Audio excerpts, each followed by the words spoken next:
morning began, as so many others had in my Alameda home. The light over the ridge was soft, spilling across the kitchen tiles I had chosen years ago, a steady companion through seasons. I poured coffee into my porcelain cup, the one with the faint blue rim worn smooth by time, and settled at the oak table with a notebook open. Not for work, just for the quiet rhythm of lists I never minded making. The calm was broken by the vibration of my phone on the counter. I glanced at the screen, an unfamiliar number. Local. I almost ignored it. But habit made me answer. "Mrs. Albright," a man's voice asked. Courteous, but businesslike. "Yes, this is she. My name is Hector Navarro. Navarro and Sons Remodeling. I apologize for calling directly, but for projects of this size, I confirm payment releases personally. We have a scheduled draw this week for the Lake Oswego project. Before moving funds, I wanted your authorization." The words landed oddly, like stones dropped in water. Lake Oswego project. My tone was polite, steady, but inside, I felt my chest tighten. "Yes," he said after a pause. "The remodel, substantial sum, as you know. It shows under your account. Secondary authorization?" I set down the cup carefully, as if sudden motion might shatter it. I had authorized no such remodel. Perhaps I'm a little out of step with the paperwork. I managed, adjusting my voice. "Remind me, what address do you have on file?" A longer silence this time. "Are you sure your family hasn't mentioned it? We have a signature on the secondary card, linked to your main account." I straightened in the chair, forcing calm into every word. "Please, send the address by text. I'd like to surprise them. You understand?" There was hesitation in his breath. Then, "Of course. Mrs. Albright, I'll send it now." When the call ended, I found myself staring at my hands. They were trembling faintly against the porcelain handle. Outside, the neighborhood was its usual quiet, but the air inside felt suddenly heavy, as if the house itself had tilted. Moments later, the text arrived. A street in Lake Oswego I had never visited. I slipped the phone into my bag, picked up my keys, and stepped out of the kitchen. By the time I reached the garage, I already knew I was driving there. The drive south along Highway 43 carried me past familiar bends of the Willamette, though I barely noticed the water glinting in the late morning sun. My eyes stayed on the road signs, each mile closer, tightening the coil in my chest. When I turned into the quiet neighborhood in Lake Oswego, the houses were broad-shouldered and confident, hedges clipped, shutters fresh. The address in Navarro's text matched a cedar-shingled craftsman with a new white fence and a recently resurfaced drive. I pulled to the curb and cut the engine. The stillness pressed in around me. For a moment, I sat with my hands on the steering wheel, reminding myself to breathe evenly. Then I stepped out, heels crunching against the gravel shoulder, and moved slowly toward the house. The side gate was unlatched, swaying just enough to look careless. Through the gap, I saw a glimpse of the back garden. Beds of roses, a stone path leading to the porch. Voices floated out, bright, animated. I edged closer until I could see through the kitchen window. There was my daughter. Cora stood at the counter with her sleeves rolled up, hair tied back loosely, laughing as she measured flour into a bowl. Beside her, guiding her hands, was Eudora Pike, my late husband's mother, aproned and smiling with an intimacy that twisted my stomach. Across Cora's front hung a pale apron embroidered in script. For Cora. I could not remember a single time my daughter had ever cooked with me like that. At my table, she was restless, distracted, often impatient. But here she leaned into Eudora's shoulder, nodding eagerly as if the smallest gesture were gospel. Eudora's voice carried clear, "Here, you belong." And then my daughter's reply, sharp enough to cut, "Mom never lets me." I gripped the fence post, the paint rough under my palm. A current of grief surged. But beneath it, something colder took root. Eudora's charm had always been barbed, but to see Cora so pliant, so willing, was a wound I had not braced for. I stepped back carefully, keeping to the shade of the hedge. They never turned toward the window. I moved away from the gate, back down the walk, and returned to my car with steady strides. By the time I closed the door and started the engine, the grief had hardened into resolve. I didn't drive straight home. Instead, I pulled into a quiet turnout along the river, the water sliding by with deceptive calm. My fingers hovered over the phone screen until I found Leah Winfield's number.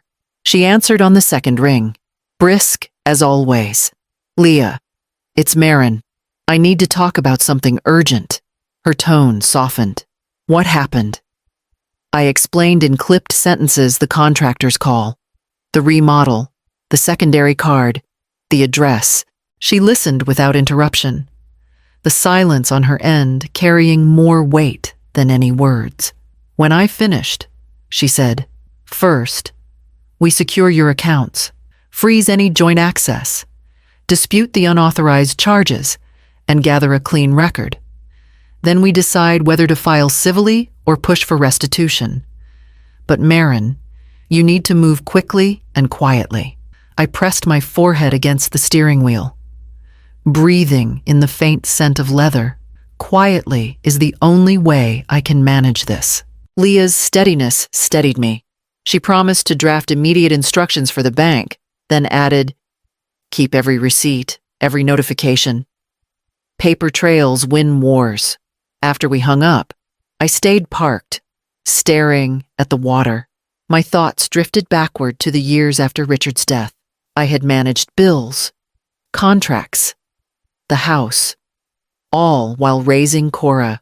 In my effort to keep us afloat, I had hardened into rules and deadlines. Maybe she mistook my discipline for coldness, and Eudora had been only too willing to offer warmth in contrast. But excuses could not rewrite what I had just witnessed. I might have been rigid, but I had not been reckless. I turned the key and headed toward downtown Portland, already picturing the bank manager's office. By mid-afternoon, I was seated in a glass-walled office at the Multnomah branch, the air cool and faintly metallic from polished fixtures. Across the desk, John Kessler adjusted his glasses as I slid a folder toward him, each document clipped neatly in place. "My accounts are being misused," I said, my voice low but firm. "There's a secondary debit card tied to my home improvement fund. It needs to be revoked immediately." John studied the folder, scanning transaction logs and the contractor's authorization forms. His expression tightened. "You were right to come in today. If the vendor draw clears, the funds could be tied up for months. Then let's make sure it doesn't clear." He nodded. "We'll freeze all pending payments, revoke the secondary card, and transfer the balance into a new account in your name only. A new security token will be issued, no shared access, no exceptions." As he spoke, I signed the forms, one after another, each stroke of the pen steadying my pulse. For weeks, Cora and Eudora had believed money would keep flowing, invisible and endless. Now the faucet was turning off. John leaned back, satisfied. "This locks the doors. If anyone knocks, they knock here." I allowed myself the smallest breath of relief. That's all I needed. We shook hands, and I gathered the folder, lighter now that signatures had been placed where they belonged. Outside, the late sun fell sharp against the sidewalks of downtown Portland. My reflection in the glass doors looked composed, but underneath ran a current of fury kept cool by planning. I walked toward my car, already rehearsing the calm smile I would need when I next saw my daughter.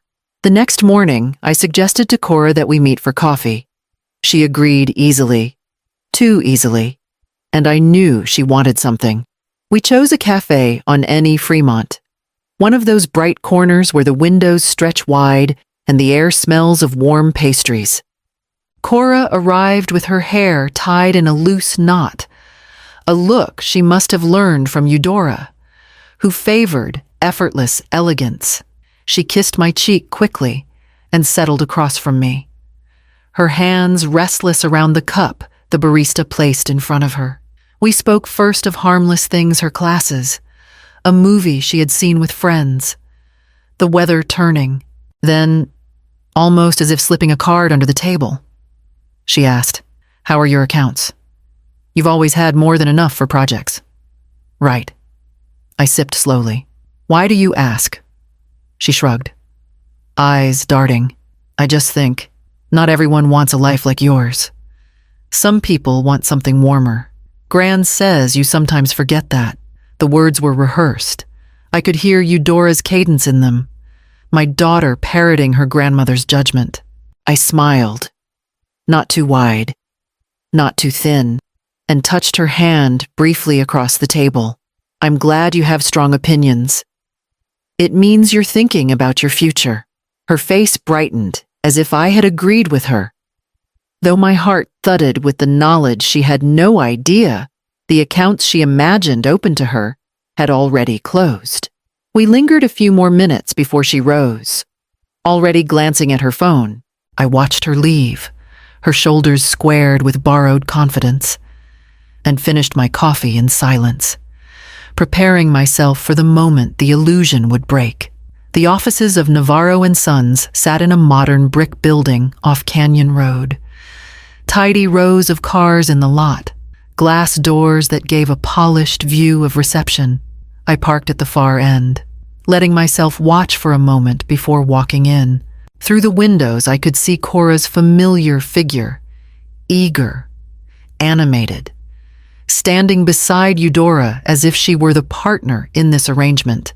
My daughter's posture held the same confidence I'd seen the day before on Fremont, but now it was sharpened, ready to collect what she thought was owed. Inside, the receptionist offered a polite smile. "Mrs. Albright, they're waiting for you in the conference room." I followed her down a hall to a wide space framed in glass. Hector Navarro rose from the table, a file tucked beneath his arm. His expression was professional, guarded, as though he already suspected the storm he was about to referee. "Mrs. Albright, thank you for coming," he said. Cora turned, her face bright with surprise. "Mom, what are you doing here?" "Ensuring clarity," I said evenly. Eudora smoothed her jacket, her eyes narrowing just enough to betray irritation. "This hardly concerns you anymore." "Marin, we're simply finalizing a project." I took a seat, placed my leather folder on the table, and opened my phone. On screen, Leah's face appeared sharp lines. Dark blazer, her voice carrying through the speaker. "This concerns my client directly." I slid papers across to Hector revocation forms, bank confirmations, and a cease and desist drafted the night before. Any transactions tied to the secondary card were unauthorized. The funds in question belong solely to me. The account you expected to draw from is closed. Hector reviewed the documents with practiced care. He nodded slowly, without authorization from the primary account holder. "Navarro and Sons cannot proceed. We won't order materials or schedule crews until cleared funds are received." Cora's mouth fell open. "You can't just, Mom. You can't do this. We're already planning everything. You never gave me a home. Gran is finally helping me." I met her eyes, steady, though my chest ached with every word. "Cora, I gave you me. All these years. I gave you everything I had." She flushed, anger and hurt colliding. "No. You gave me rules, deadlines, coldness." Eudora touched her shoulder, but her hand trembled faintly. She said nothing, perhaps realizing the ground beneath them had shifted. Leah's voice came calm, cutting. "Mr. Navarro, you have what you need to ensure no liability falls on your firm. My client will pursue restitution for prior misuse if necessary." Hector closed the folder with finality. "This meeting is concluded." without Mrs. Albright's funds. The project is frozen. The silence that followed was heavy, broken only by the soft hum of the air system. Cora stared at me, eyes wide with betrayal, while Eudora looked away toward the parking lot as if already calculating her next move. I rose, gathered my folder, and slipped the phone into my bag. Thank you for your time. Mr.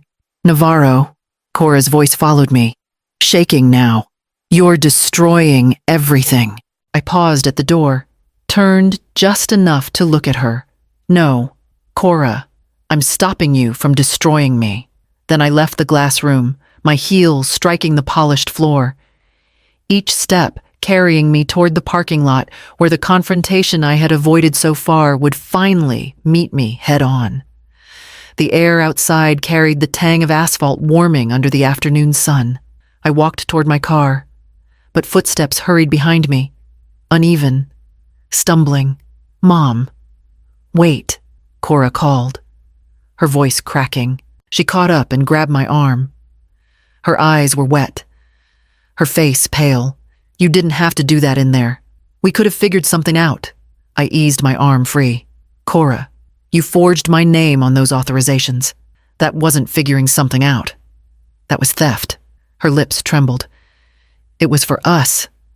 For me, Gran said, before she could finish.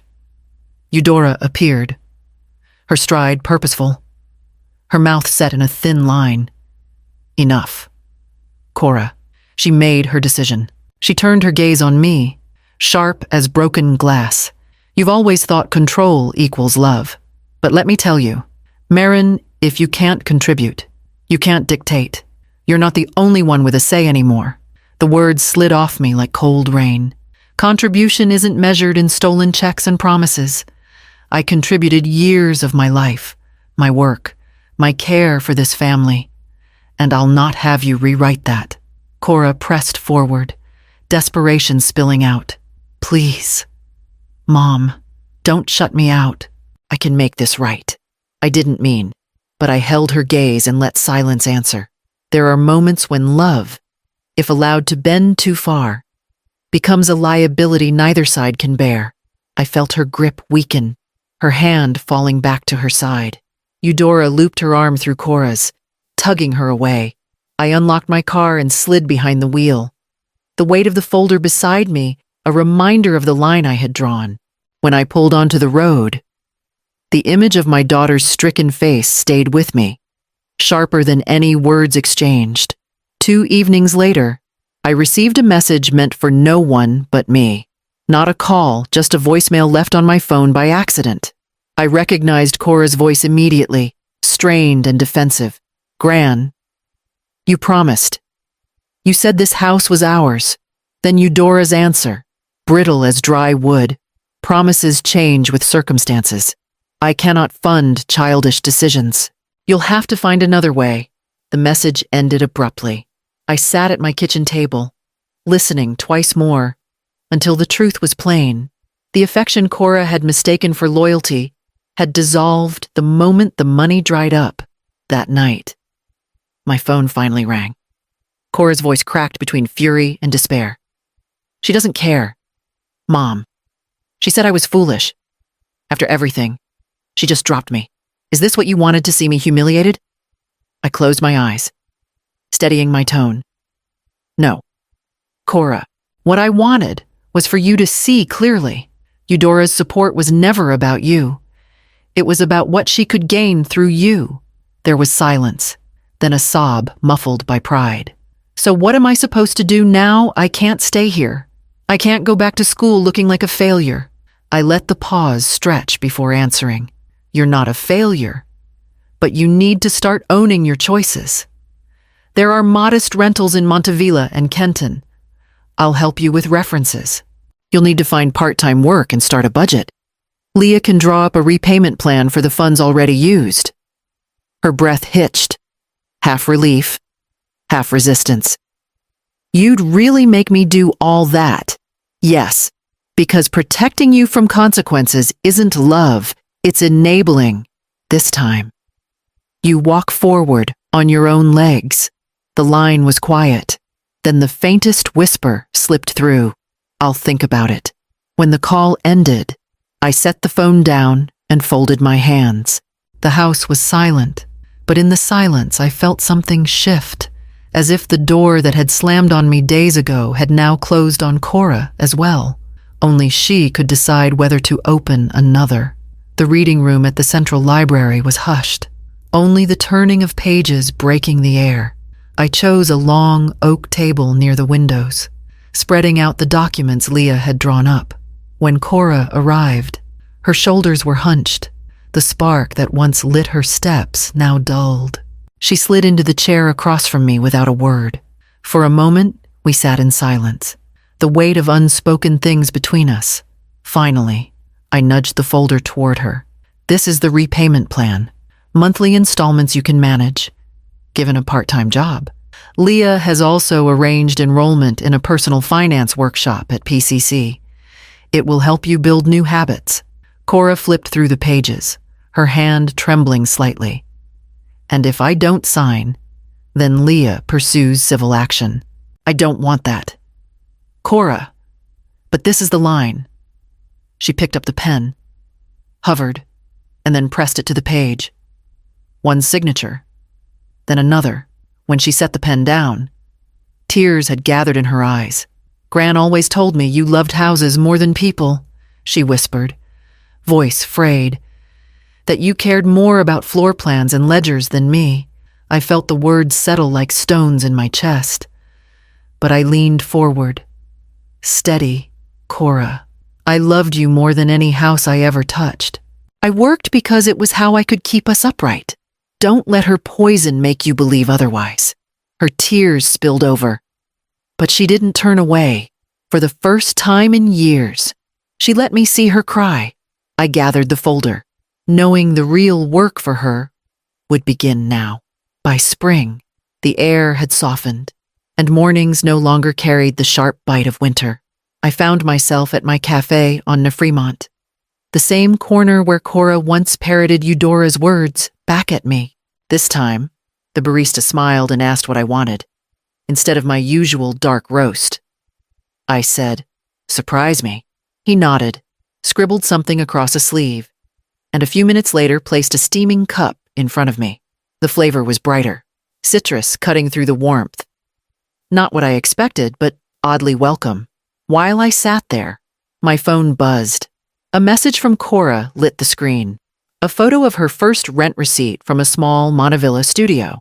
The ink still sharp on the paper.